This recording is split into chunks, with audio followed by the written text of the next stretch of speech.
Welcome to second semester, or I guess if you're going all the way through this, welcome to 4.5. This will be fairly quick. There was not a ton of notes for this, mostly because this was familiar to us. Solving by factoring, this right here should look familiar, but we had 3 steps. Step 1, we look at our polynomial and identify the power. This tells us the number of solutions we are looking for. So you can see down here, the power is your biggest exponent. We should be finding 3 answers. Now, we will get into it in a moment that maybe an answer shows up twice, but we only write it once. So you just got to be on the lookout for that. Factor out a greatest common factor if possible, then factor using the x. Step 3 is write each factor equal to 0 and solve. So here's example number 1. I'm just going to do this. 2x to the third minus 12x squared plus 18x equals 0. So step 1 said identify how many answers we're looking for. Well, that said we're looking for 3. Step 2 is factor out a greatest common factor. So we look at each term. That's why they are underlined. And what do they have in common? Well, x squared and x to the third means I could take out an x from everything. 2, 12, and 18 means I can divide everything by 2. So we factored out 2x and it left us this. And basically this factoring is backwards distributing, because if I distribute that back into it, I should get right back to where I was. After you do greatest common factor, your x factoring, so we put the 1 times 9 on top and -6 on bottom, and -3 and -3, because -3 and -3 multiply to 9 and they add to -6. So we'll throw the x's in front, x minus 3 and x minus 3. This 2x that we pulled out, we're going to put that back in the very front. So all we have to do is take each of these 3 factors, set them equal to 0, and solve. 2x equals 0. Well, if I divide both sides by 2, x is 0. Any greatest common factor that pulls out an x equals 0 is going to be one of your answers. Because if I plug in 0 here, here, and here, we're going to get 0. X minus 3 equals 0. Add 3, x equals 3. Now, this is one of those occasions I was talking about. I have this twice. Do I need to solve it over here twice? No, not necessarily. Do I even have to point out that this is twice? No, not really. Because what's happening is, let me try and find it. Give me a second. Couldn't find what I was looking for. That's okay. What's happening is this is one of those where when we're doing this graphing, we'll see in the graphing video next, this is where it comes down and touches the line and then goes back up. So it doesn't really cross, so it's counting twice. These are side by side, which is fine. We'll talk about number 1 first. X to the 4th means we're looking for 4 answers. 4, 40, and 36 can all be divided by 4. I can't take an x out of everything because there's no x over here. So we can actually use the a times c and b, this x factor.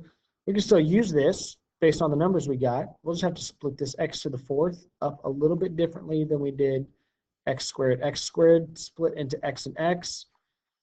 As you can see, x to the 4th will split into x squared and x squared. So -9 and -1. Now, technically, these can be broken down again, but because we are solving them and not necessarily finding all the factors, we actually can solve from this point, which is what we did.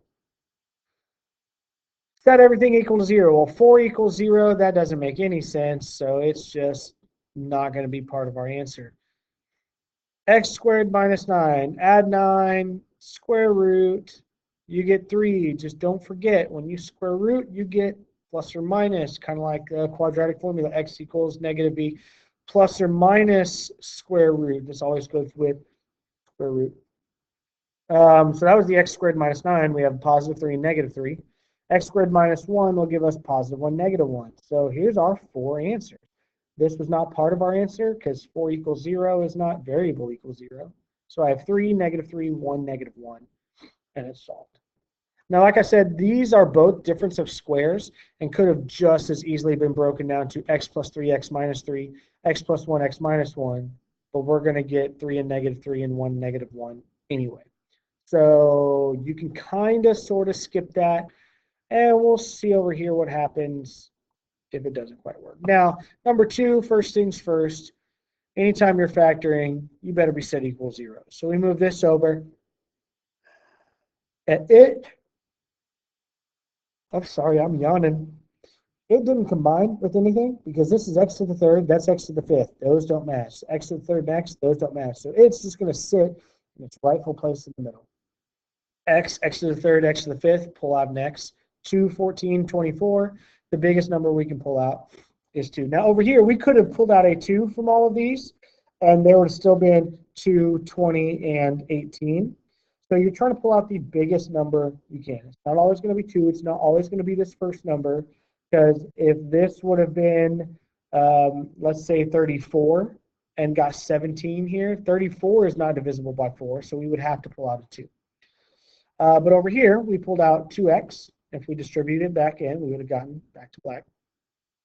X factor with 12 on top, negative 7 on bottom. X to the fourth, again, splits to x squared. We have negative 3 and negative 4. They multiply to positive 12. They add to 7. So going back up here, we need 5 answers. Well, answer number 1 is the 2x equals 0. So x equals 0. And then x squared and x squared are going to give us, when we square root, a positive and negative version of everything. The x squared minus 4 is pretty easy. Add 4, square root of 4 is 2, plus or minus. Add 3 over here, square root. Now this is like 1 point, I think it was 1.7. I can't remember. I really don't want decimals, to be completely honest. Just leave it as is. So similar to our answers with our quadratics, x equals 4 plus or minus square root of 3 over 10, or whatever it is, we can just leave our answer like that instead of doing some silly decimal. Ooh, let me get that out of the way. I'm so sorry. Here were my homework problems. This was just your quick reminder. If you have x squared, it's going to split into x and x when you factor. If you have x to the fourth, as long as that one also says x squared, it'll split into x squared, x squared. You could potentially have difference of squares here. You could break that down, but since we can get rid of this by square rooting, we'll just leave it as is. So hopefully this video helped.